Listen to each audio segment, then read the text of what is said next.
ओ सुप्रभात प्रिय विद्यार्थियों। नैतिक शिक्षा की इस कक्षा में आप सभी प्यारे बच्चों का हार्दिक स्वागत है। प्यारे बच्चों, जैसा कि आप सभी जानते हैं, पाठ 15 नैतिक शिक्षा का हमने फिर नोटबुक पे आपने लिख लिया था, हमने पढ़ लिया है। तो आज पाठ 16 राम प्रसाद बिस्मिल, इस पाठ को पढ़ेंगे, समझेंगे तथा इसके प्रश्नोत्तरों को आप फिर नोटबुक पे लिखेंगे। तो आइए शुरू करें। पाठ 16 है राम प्रसाद बिस्मिल। पाठ को ध्यान से पढ़ना, समझना जो है हमारा लक्ष्य होना चाहिए। सबसे पहले हमें हिंदी जो है वो उसका शुद्ध उच्चारण करने आना चाहिए, अच्छी तरह से हिंदी पढ़ने आनी चाहिए। दूसरा हमारा लक्ष्य है पाठ में किसके बारे में वर्णन किया गया है, इटर्नल क्वेश्चंस, वर्ड मीनिंग, कठिन शब्दार्थ कौन कौन से बन रहे हैं उनको अंडरलाइन करना, ये हमारा दूसरा लक्ष्य होना चाहिए। और तीसरा अभ्यास के प्रश्नोत्तरों को करना। तो आप जो है अच्छी तरह से इस पाठ को समझें। स्वतंत्रता संग्राम, जब हमारा देश आज़ाद हुआ था, हमें स्वतंत्रता मिली थी, आज़ादी मिली थी, उस समय में काकोरी षड्यंत्र जो था रचा गया था, उस अपराध में जिन 4 व्यक्तियों को फांसी दी गई थी उनमें राम प्रसाद बिस्मिल प्रमुख थे। काकोरी रेल डकैती हुई थी, षड्यंत्र रचा गया था और उसमें 4 लोगों को जिनको फांसी हुई थी उनमें से राम प्रसाद बिस्मिल जो थे वो प्रमुख थे। इन्होंने काकोरी में रेल से सरकारी खजाना लूटने का प्रयत्न किया था। राम प्रसाद के पिता श्री मुरलीधर अपने बच्चों पर कड़ी निगरानी रखते थे। एक बार राम प्रसाद कहीं खेलने चले गए तो उन्हें इतना पीटा गया कि वे कई दिन तक उठ ना सके। इतना बुरा व्यवहार इनके पिता इनके साथ करते थे कि खेलने पर उन्हें इतना पीटा कि कई दिनों तक वे उठ नहीं सके। शायद यहीं से उनके दिल में बगावत के भाव उत्पन्न हुए। उन्होंने स्वयं लिखा है, इस प्रकार खूब पीटता था पर उदंडता अवश्य करता था। पिता जो थे उन्हें खूब पीटते थे लेकिन फिर भी वो शरारतें करना नहीं छोड़ता था। शायद उस बचपन की मार से ही ये शरीर कठोर और सहनशील बन गया था। उस बचपन के मार के कारण ही उनका शरीर जो था वो अत्यधिक कठोर और सहनशील बन गया था। राम प्रसाद में पढ़ने की इच्छा बड़ी तीव्र थी, पढ़ाई में बड़े अच्छे थे, वो एकदम से हर चीज़ को पकड़ लेते थे। वे जैसे तैसे पैसे जुटाकर किताबें खरीदते और पढ़ते थे। इधर उधर से वो पैसे इकट्ठा करते थे और येन प्रकार किसी भी प्रकार से वो पैसा इकट्ठा कर लेते थे और उससे किताबें खरीदते थे और पढ़ते थे।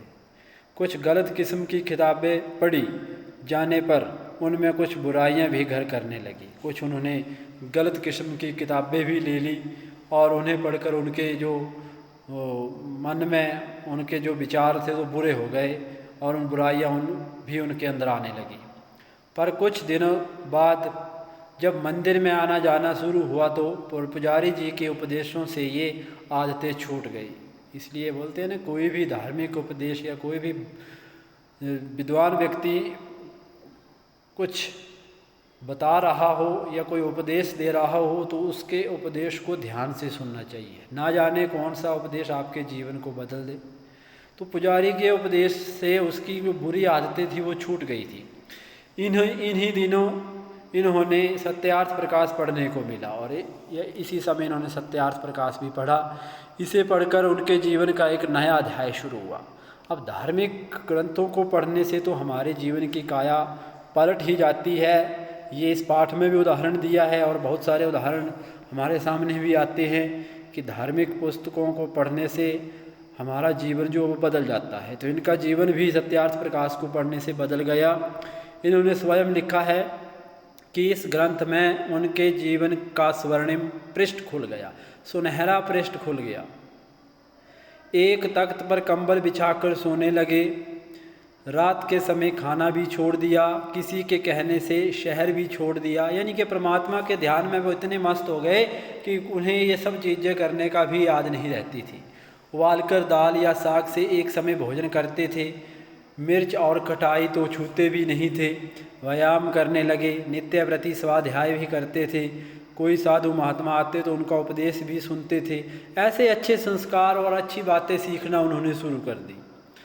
आर्य समाज में उनकी श्रद्धा देखकर कुछ लोगों ने उनकी शिकायत उनके पिता से कर दी। जब कुछ लोगों ने देखा कि वो संन्यास की तरफ या आर्य समाज की तरफ उनका झुकाव हो रहा है, तो उनके पिता से शिकायत की गई।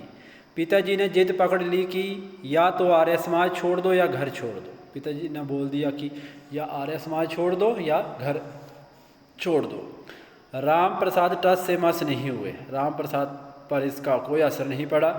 केवल एक कमीज और धोती पहनकर घर से निकलने को तैयार हो गए। घर छोड़ने को उन्होंने मन बना लिया, छोड़ने को तैयार हो गए और पिता के पैर छूकर घर से निकल पड़े। जंगल में पेड़ पर बैठकर रात बिताई, और एक पेड़ पर बैठकर रात बिताई। भूख लगने पर खेतों से हरे चने तोड़कर खाए। साथ में ही हरे चने का खेत था, वहाँ से चने तोड़कर खाए। नदी में स्नान किया और जलपान किया, पानी पिया। दूसरे दिन वे आर्य समाज गए और वहाँ स्वामी अखिलानंद का व्याख्यान सुना। वहाँ एक पेड़ के नीचे खड़े थे कि पिता कुछ लोगों को लेकर आए और इन्हें पकड़कर मिशन स्कूल, बोर्डिंग स्कूल में हेडमास्टर के पास ले गए।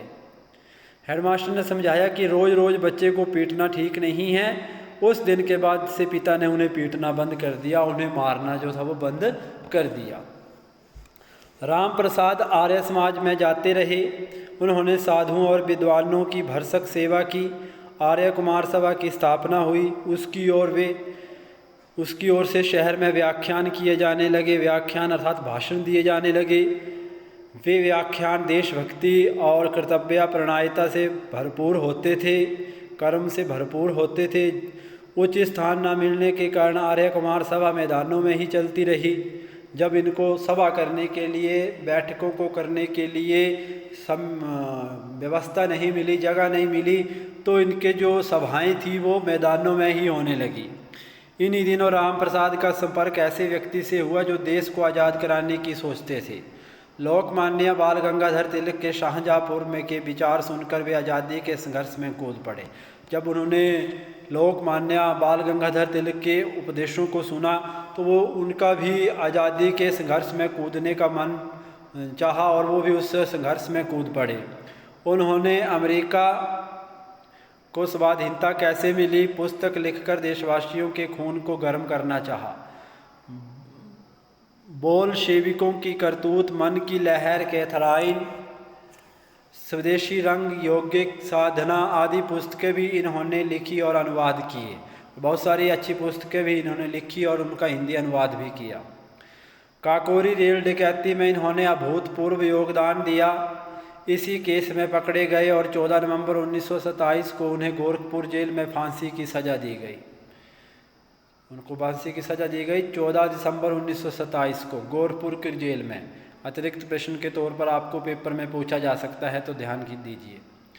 फांसी घर के दरवाजे पर जाकर उन्होंने कहा था, मैं ब्रिटिश साम्राज्य का विनाश चाहता हूँ। इसके बाद तख्ते पर खड़े होकर प्रार्थना के बाद ओम विश्वानि देव सवित दुरितानि पराशुभ यद भद्रम तन आशुभ, इस मंत्र का जाप करके, पाठ करके वे फंदे से झूल पड़े।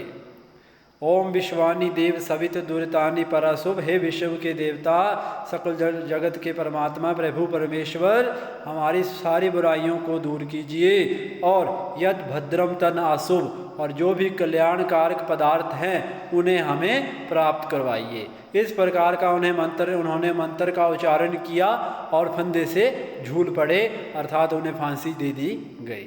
तो ये था राम प्रसाद जीवन जी के बारे में उनकी जीवन गाथा जो मैंने आपको पढ़ाई, समझाई। तो आप इस पाठ को एक बार फिर अच्छी तरह से सुनेंगे, समझेंगे और इसके प्रश्नोत्तरों को करने की कोशिश करेंगे। पहला प्रश्न है, राम प्रसाद का शरीर सहनशील कैसे बन गया था? तो बचपन की मार से राम प्रसाद का शरीर सहनशील बन गया था। सत्यार्थ प्रकाश पढ़ने का इनके जीवन पर क्या प्रभाव पड़ा? इन्होंने स्वयं कहा है कि मेरे जो जीवन का सुनहरा पृष्ठ खुल गया और इन्होंने महात्माओं के उपदेश सुनने लगे, व्यायाम करने लगे, यानी कि सारे अच्छे काम इन्होंने करना शुरू कर दिया जो सत्य पर आधारित थे। सत्यार्थ प्रकाश में यही तो दिया है, सच क्या है, झूठ क्या है, इसका ही विवेचन हुआ है। आर्य कुमार की सभा की बैठकें मैदानों में क्यों लगी? क्योंकि उचित स्थान नहीं मिला, इसके कारण उनकी बैठकें मैदानों पर होने लगी। राम प्रसाद को किस अपराध पर फांसी हुई? राम प्रसाद को काकोरी रेल डकैती में अभूतपूर्व योगदान देने पर फांसी हुई। फांसी घर पहुंचकर रामप्रसाद बिस्मिल ने क्या कहा? रामप्रसाद बिस्मिल ने कहा कि मैं ब्रिटिश साम्राज्य का विनाश चाहता हूं, ये इन्होंने कहा था। तो इसके 5 प्रश्न हैं। इन प्रश्नों को आप अपनी फिर नोटबुक पे लिखेंगे अच्छी तरह से। तो ये था हमारा पाठ जिसे हमने पढ़ा समझा। तो आप इसे अच्छी तरह से एक बार फिर पढ़ेंगे, सुनेंगे, समझेंगे और इसके प्रश्नोत्तरों को अच्छी तरह से करेंगे और याद भी करेंगे। इसी के साथ हमारा समय यहीं पे समाप्त होता है। धन्यवाद। आप सभी का दिन मंगलमय हो।